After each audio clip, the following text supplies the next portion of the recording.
Hello, welcome to my channel. ఈరోజు recipe chicken curry. Chicken curry చేయడానికి నేను 500 grams చికెన్ని తీసుకున్నాను. ఇది బాగా కడిగేసి ఇందులో ఇంగ్రీడియంట్స్: 1 టీ స్పూన్ అల్లం వెల్లిపాయ పేస్ట్, 1 టీ స్పూన్ ఉప్పు,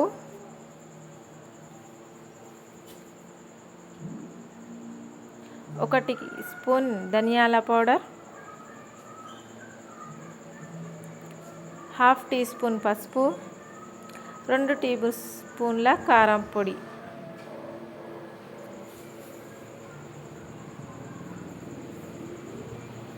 ఇప్పుడు ఇందులో 1 టీ స్పూన్ ఆయిల్ వేసుకోవాలి. ఈ మిశ్రమాన్ని బాగా కలుపుకోవాలి.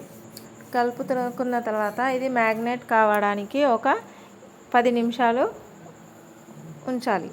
ఇప్పుడు మనం 2 పెద్ద సైజు ఉల్లిపాయలను తీసుకొని దీన్ని పీసెస్గా కట్ చేసుకోవాలి. ఇప్పుడు తయారు చేసే విధానం: ముందుగా గ్యాస్ వెలిగించి ఇందులో ఒక ప్యాన్ పెట్టి ప్యాన్ బాగా హీట్ అవ్వాలి. హీట్ అయిన తర్వాత ఇందులో 4 టేబుల్ స్పూన్ల ఆయిల్ వేసుకోవాలి. ఆయిల్ బాగా హీట్ అయిన తర్వాత ఇందులో ఉల్లిపాయ ముక్కలను వేసుకోవాలి.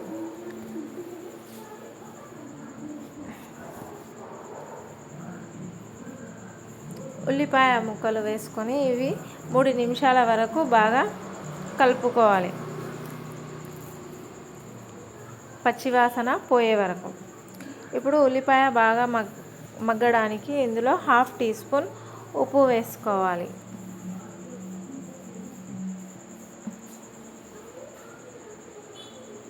హాఫ్ టీ స్పూన్ ఉప్పు వేసిన తర్వాత ఇది బాగా కలుపుకొని దీనిపైన ఒక 10 నిమిషాలు మూత పెట్టేసుకోవాలి. ఇప్పుడు ఇది గ్యాస్ని సిమ్ పైన ఉంచి 5 నిమిషాల తర్వాత చూడండి. 5 నిమిషాల తర్వాత మన ఉల్లిపాయ బాగా నూనెలోనే ఫ్రై అయిపోయింది. ఇప్పుడు ఈ ఫ్రై అయిన మిశ్రమంలో మనము ముందుగా పెట్టేసుకున్న చికెన్ మ్యాగ్నేట్ కావడానికి అది మొత్తం మిశ్రమాన్ని ఇందులో వేసుకోవాలి. ఉల్లిపాయ బాగా కలుపుకోవాలి. మళ్ళీ ఒక 5 నిమిషాల వరకు మూత పెట్టేసుకోవాలి. చూడండి, ఇది చికెన్ నూనెలో బాగా కలిసిపోయింది ఆయిల్లో.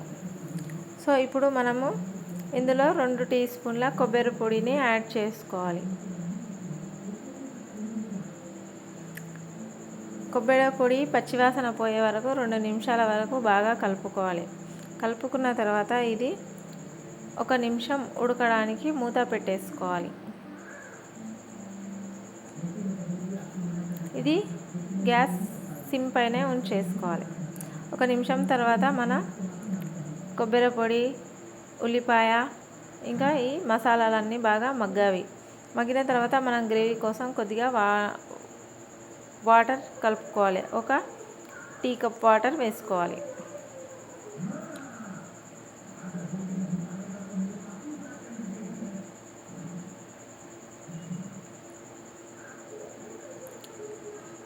వాటర్ వేసి బాగా కలుపుకొని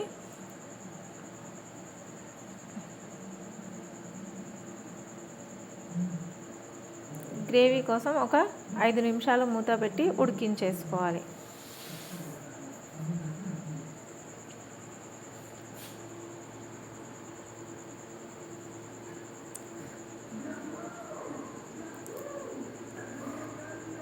చూడండి, ఇప్పుడు మన చికెన్ కర్రీ రెడీ అయింది.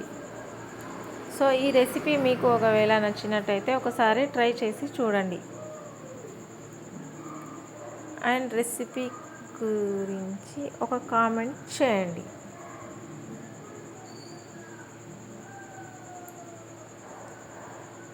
సో ఇప్పుడు దీనిపైన కొత్తిమీర వేసుకొని గ్యాస్ ఆఫ్ చేసుకోవాలి.